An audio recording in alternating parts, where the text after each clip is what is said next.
यह एक दिलचस्प और रुचिकर कहानी है। यह एक ऐसी घटना का वर्णन करती है जिसमें एक युवा डॉक्टर दो जीवन बचाता है।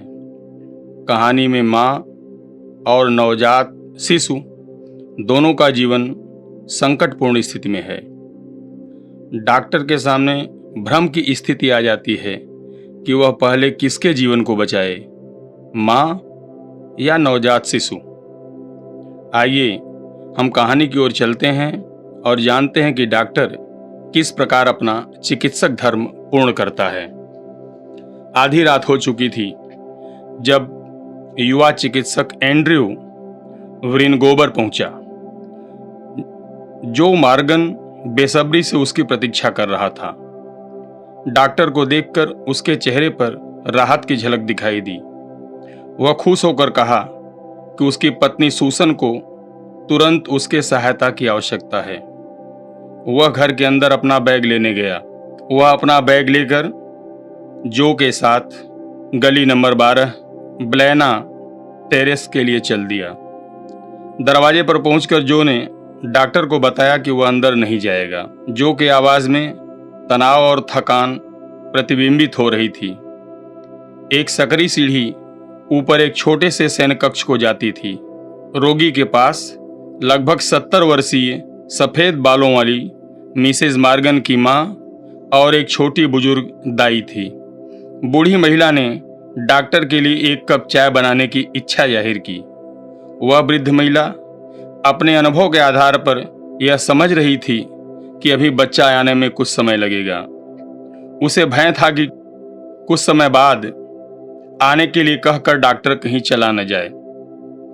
डॉक्टर ने उसे आश्वस्त किया कि वह भागेगा नहीं और रसोई में जाकर चाय पिया। वह यह समझ गया था कि इस केस को पूरे देखभाल की जरूरत है। 1 घंटा बाद वह पुनः ऊपर गया। उसने केस की प्रगति देखी तथा नीचे आकर रसोई घर में आग के पास बैठ गया। बूढ़ी महिला उसके सामने बैठ गई।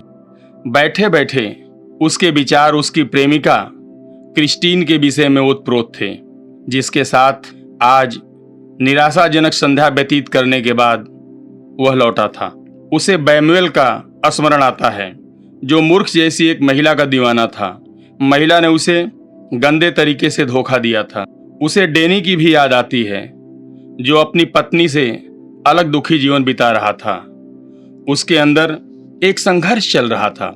उसके विचार में क्रिस्टीन ऐसी छाई रही कि जब वह वृद्ध महिला अचानक उसे पुकारी तो वह चौंक गया। बूढ़ी औरत ने डॉक्टर को बताया कि सूसन ने कहा था कि यदि क्लोरोफार्म बच्चे के लिए हानिकारक हो तो उसे मत देना। डॉक्टर ने उसे बताया कि बेहोश करने की औषधि से कोई हानि नहीं होगी। इसी समय नर्स ने आवाज दिया। डॉक्टर ने घड़ी की ओर देखा। 3:30 बज रहे थे। वह ऊपर गया। लगभग 1 घंटा गुजर गया। भोर में एक शिशु ने जन्म लिया, परंतु वह निर्जीव था। निर्जीव बच्चे को देखकर डॉक्टर भय के कारण कांप उठा।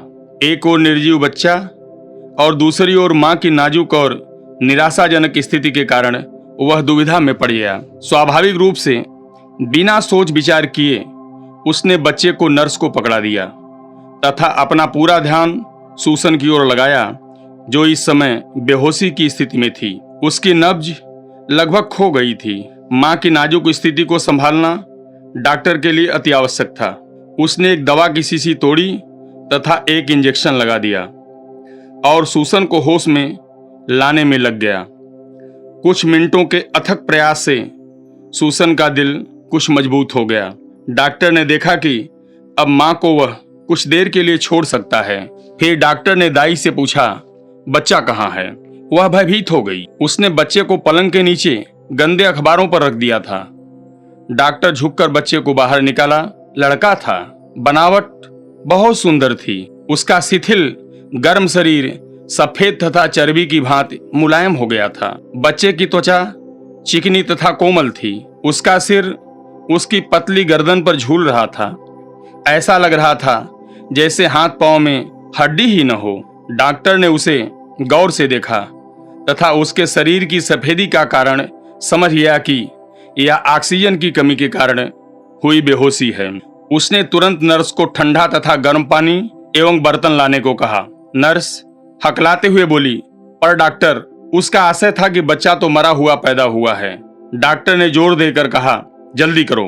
डॉक्टर ने बच्चे को एक कंबल पर लिटा दिया और उसे मुंह से सांस देने की विशेष प्रक्रिया शुरू कर दी। ज्यों ही बर्तन आ गया, उसने एक बर्तन में ठंडा पानी डाला तथा दूसरे में गर्म। फिर वह जल्दी जल्दी इन दोनों में बारी बारी बच्चे को डालता रहा। 15 मिनट गुजर गया। डॉक्टर पसीने से लथपथ हो गया। उसकी सांसें हाँफते हुए आ रही थी, परंतु बच्चे के शरीर में कोई सांस नहीं आई। डॉक्टर के मन में पराजय एवं निराशा फैल रही थी। दाई तथा बूढ़ी औरत टकटकी लगाए उसे देख रही थी। उसे बूढ़ी औरत की नाती के लिए लालसा याद आई, जो ठीक उतनी ही तीव्र थी जितनी की सूसन की अपने बेटे के लिए। उसे सब कुछ धूल में मिलता हुआ व्यर्थ दिखाई दे रहा था। दाई ने दबी जुबान से कहा, परमात्मा के लिए डॉक्टर, यह तो मृत ही पैदा हुआ है। डॉक्टर ने उसकी बात अनसुनी कर दी।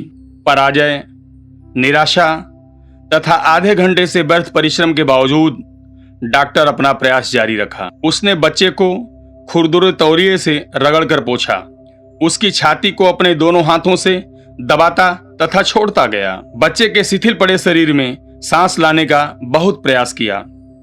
अंत में इस छोटी सी छाती में एक धड़कन आ ही गई।